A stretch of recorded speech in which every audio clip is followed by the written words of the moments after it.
suruh saya omong apa gitu, saya tidak tahu. Tapi begini adik-adik, saya barangkali ada satu cerita kecil yang saya mau ceritakan ke adik-adik. Saya itu, bapak mama saya petani, lalu bapak saya itu buta huruf di kampung dulu. Jadi saya tumbuh itu tanpa buku, tanpa majalah gitu ya. Jadi bacaan minim sekali di kampung, di Lewotala masa kecil saya. Lalu saya coba ya membaca itu. Teman-teman hari ini punya HP ya. Saya kira buku juga tidak terlalu susah, tinggal cari dan membaca gitu. Dulu itu bagi saya itu baca itu susah sekali. Saya malah dulu karena adiknya ibu saya itu mengajar di Larantuka, suaminya langganan dulu tuh Dian, kalau saya tidak salah korannya Dian ya, majalah Dian, kayak Dian. Lalu saya itu ke Larantuka itu misalnya 2 bulan sekali, itu saya cari koran yang sudah habis dibaca itu, saya gunting dan bawa pulang baca di rumah. Tapi kebiasaan kecil itu ternyata tanpa saya sadari membekas sekali gitu ya. Membekas terutama ketika kita banyak baca itu, ternyata kita juga bisa omong dengan baik gitu. Ketika ditanya kita bisa menjelaskan sesuatu itu dengan lebih sistematis, lebih lancar lah gitu. Lalu karena dengan membaca itu juga pada akhirnya memaksa kita juga menulis gitu. Lalu menulis itu karena kita banyak baca, nulis juga walaupun terbata-bata pada akhirnya juga mengalir sekali. Saya cerita dulu. Ini pengalaman yang membuat saya juga banyak tidak tahu, tapi dari pengalaman membaca itu waktu saya kuliah, hari pertama itu, bukan hari pertama, di awal sekali ada satu profesor, sastrawan juga namanya Saini KM. Dia itu juga pernah menerima CW Award dari kerajaan Thailand di bidang sastra juga. Itu saya pertanyaan saya pertama waktu dia ngajar, guru besar ini. Begitu saya bertanya, dia langsung tanya saya, "Anda dari Indonesia Timur kah?" Saya bilang, "Ya Prof, pantas bahasa Indonesiamu bagus gitu." Saya tidak tahu itu kenapa beliau bilang begitu. Tapi itu berlalu begitu saja. Tapi karena kebiasaan membaca tadi saya bawa terus. Apalagi ketika saya SMA di seminari, saya sudah mulai kenal buku dan saya mulai baca majalah. Saya kuliah, ternyata adik-adik di semester 5 kalau saya tidak salah itu saya sudah menulis di media-media, di koran-koran waktu itu, dan itu berhonor ya. Kos waktu itu seingat saya itu 100-150 ya, kos sederhana sekali di Bandung. Tapi honor menulis waktu itu 200-250 di pikiran rakyat waktu itu. Jadi sebulan itu saya bisa menulis berapa kali gitu, dan itu bisa bayar kos, bisa dan lain-lain, termasuk kemudian menulis terus, ikut lomba dan lain-lain. Saya beli laptop dari menulis sebenarnya, itu cerita saya terbantu banyak dari menulis. Kemudian nulis lakon, pernah juga waktu masih mahasiswa juga diikutkan dalam program workshop menulis naskah Mas Terai, program Majelis Sastra Asia Tenggara itu sempat ikut. Lalu saya juga pada akhirnya menulis di mana-mana ya, di sejumlah media, di pelan-pelan, kemudian di media Indonesia, di seputar Indonesia, kemudian di Kompas, kemudian di Tempo.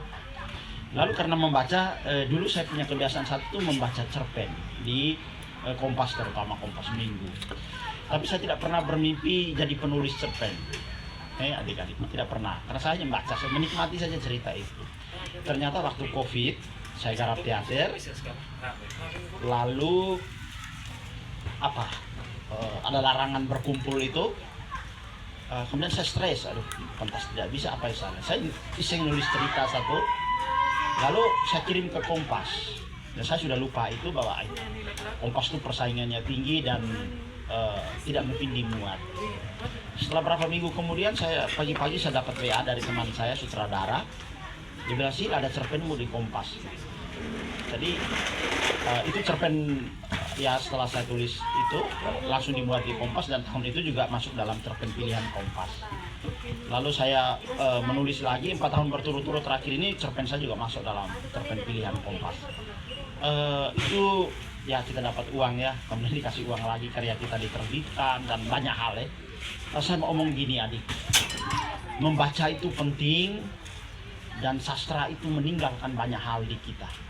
Kalau kita baca cerpen novel itu bercerita ya, dia bercerita, cerita itu sangat menjejak di kita, dan ketika kita menulis cerita misalnya itu sangat mudah direkam oleh pikiran ya, oleh orang lain gitu. Itu penting sekali dalam hidup ya, kemampuan kita bercerita.